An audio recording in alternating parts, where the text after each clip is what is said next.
Let's take a quick trip from the other end of the garden. Celery, a little bit of wormwood. It sure looks wintry, doesn't it? More celery. That huge Brussels sprout still has a few little Brussels sprouts on it. They get huge. And tobacco's all done.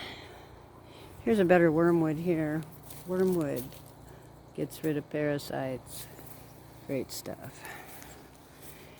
There's a huge collard. This one never flowered, which I find very interesting.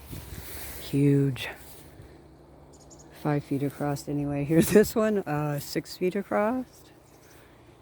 I don't think I'm embellishing. The bugs like it, but you know what?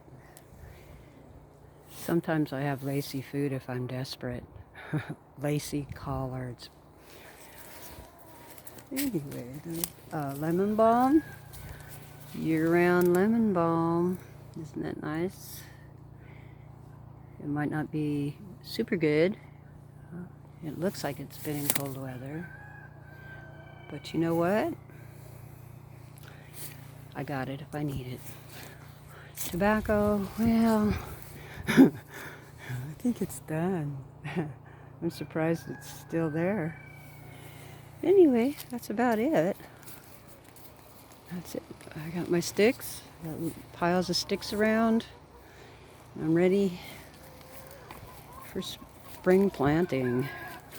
Won't be long and I'm going to be planting in the greenhouse. I think I'm going to start in there about end of January. But anyway, there it is. A quick glimpse. Some repurpose. Came off of a bale of straw. Anyway, you have a wonderful day. Bye-bye.